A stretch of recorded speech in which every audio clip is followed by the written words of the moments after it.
All right, and so one last thing to talk about in section 2.1 is, well, eventually we're going to be thinking about this in a very broad and generic way, ax equal to b. This, again, represents this linear system of equations. And just like back in example 1, if I were to unpack this with given numbers, we'll do that for one example in a smaller case here, that this is a bunch of coefficients stored as a matrix, and then x can be thought of as a vector and b as another vector. So this is a bunch of numbers here. And what we want to do is interpret and figure out, when I solve this, what does it mean to get x on one side? X is a vector, and A inverse B. Okay, so we have to think about what is A inverse B really talking about. And so that's the first thing, is that A with a -1 in the superscript, that's an inverse matrix. And A inverse is a matrix, first of all. That's something to be aware of. In other words, if I wrote 3x is equal to 4, x is 4/3, and you can just divide over that number. We cannot divide over a square grid of numbers. By the way, there are some things to be aware of. I won't write those on the board, they're in the notes, but keeping in mind, A inverse is kind of finicky. In other words, it only works if we do have the same number of rows and columns. A has to be n by n in general. N by n. Squared as a matrix. Okay? That's when we can talk about the inverse. And it's still not good enough to guarantee that it works. And you'll be able to see in a moment, the determinant of a matrix comes into play. Okay? For now, the 2x2 case, that's the one we're going to focus on in this example. In other words, n is equal to 2 here. Well, then I can just write and characterize my matrix with 4 real numbers, A, B, C, and D. And here they are, laid out accordingly. If that's the case, and I need to solve ax equal to b, I can write down that the solution vector x is equal to A inverse b. And this is an exact formula for A inverse. Notice here there's some little clever tricks that we do. If here's a, little d, well, when I write down my inverse matrix, those two switch places. That's just part of, it's called the adjoint matrix. We don't need to worry about all of that theory, but the adjoint matrix says that we have to swap A and D, and that B and C don't switch places, but that they get multiplied by -1. And this is just something that's built into, well, when I solve this by hand with algebra, this is the exact formula, and this adjoint helps characterize it. We're just going to use this as a memorization.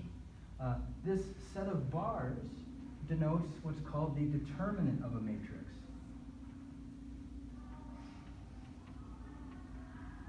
Okay, and so we're going to use the determinant to define the inverse, and that's why the determinant of a matrix is so important. It actually tells us quite a bit about solvability. When does A inverse work? It works when the determinant is not equal to 0. Notice here it's a fraction. The determinant will be just a single number, and if we divide by 0 when we compute that determinant, that means A inverse is singular or undefined. And so we often say that the matrix is singular when its determinant is 0. It would look like that if I wrote it out. A is singular when the determinant of A is the number 0, because I'm dividing by it in my inverse formula. Okay? And so singular is often replaced with, you can use one or the other. They're interchangeable to not invertible.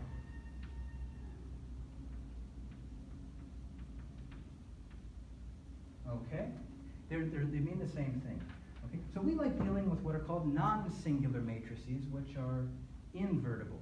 Okay? So I put non over here, take it away over there. That's kind of the story. Now, let's look at example 4 then. So in order to solve example 4, I'd like to utilize this inverse formula for this 2x2 matrix. So if I first recast example 4, I have AX equal to B, where A is the coefficient matrix, and I'll just collect those. Right? I think hopefully that's pretty clear what happened. 2 and 3 in the top row, 4 and 1 in the bottom row. Okay, and those are my equations. We're going to let x be the vector with x for the first variable and y for the second, and b is this column vector with well, the right-hand side of the equation, both of them are collected together into a vector. Okay? So the next step is to compute A inverse according to our formula. And what does this set of lines talk about? Well, this is really a cross product. It's a 2 by 2 cross product, which means we take A times D and subtract B minus C. Okay? So when I'm constructing A inverse, we'll demonstrate that determinant on this specific example. And while we're at it, let's plug in everything carefully, right? So the 2 and the 1 correspond to A and D. Those are going to reverse over here. So 1 and 2. The B and the C don't move, but they pick up a negative sign. So looks like that is our calculation setup for A inverse.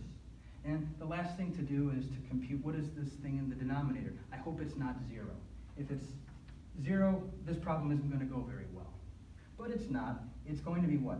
2 times 1 minus 4 times 3.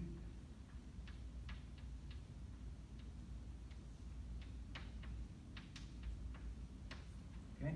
And what does that come out to be? That's negative 1/10.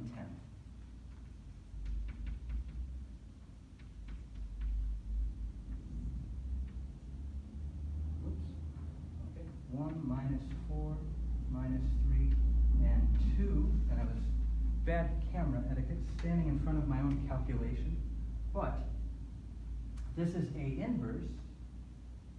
And the last thing to do is decide, well, what is the solution to this system of equations? Okay, to get that, we're going to multiply A inverse times B. Okay, and so A inverse times B. That will give us x. And so we've got minus 1/10, 1 minus 4 minus 3, 2, multiplied by B. And it looks like I'm just a little bit out of room on this video, but we have to do this calculation here. So let me quickly get some more space so that we can see what that looks like. And even if I write out what x is,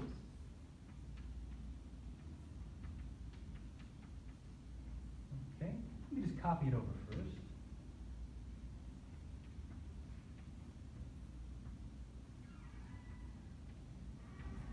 We're doing a pair of dot products to calculate A inverse times B. So the top of those dot products is this 1 minus 3 times negative 5 and 3. And let's see, what does that give me? Minus 5 and minus 9. That's minus 14 for the first product. And then for the second one, it looks like I'm going to have, well, that's plus 20 and plus another 6. Okay? And if I distribute this scalar amount of negative 1/10 through, I can write this as plus 14 over 10 and minus 26 over 10.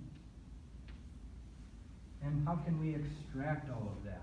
Well, here's what it's really saying then. It's saying the solution to that original system is x is equal to 14 over 10, which is 1.4 if we're thinking of decimals, and that y is equal to negative 26 over 10. I could write that as minus 2.6 correspondingly. Okay? And we could also see, well, how did we do? That's a lot of calculation. I hope it works out. You could go back and plug these into the original system to check them. Okay? So here, let's do a quick check and then we'll wrap this one up. Okay? So the original system had 2 and 3 and 4 and 1 for the coefficients. And if I plug in that x is 1.4,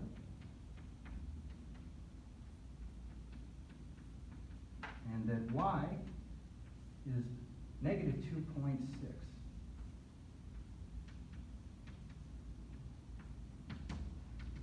Now, can I do this on the board without a calculator? We have some decimals here. Well, that's 2.8. And let's see, I think that's minus 7.8. Feel free to check that. We would have minus 2.8. And what did I say? Minus 7.8. Oh dear. Not quite, is it? 5.6 minus 2. might have transcribed something wrong on the board. Doing this without a calculator and using decimals is not the easiest thing to do. Let me see here. Minus 6 and 18. Oh no, you know what? This is going to work out. I just had a plus here, plus 2.8. Okay, now I'm more confident. And minus 7.8. So yes, please check that that is what we get with these products. And what is that difference? Minus 5. Hey, it reproduces the B vector that we wanted it to reproduce. Okay, so there it is. There's a fully worked out 2x2 linear system with this new matrix technology and this recasting procedure. Okay, so that's about it for 2.1 that we want to cover. And as we get going, we'll start building more and more of this into algorithms that are suitable for the computer.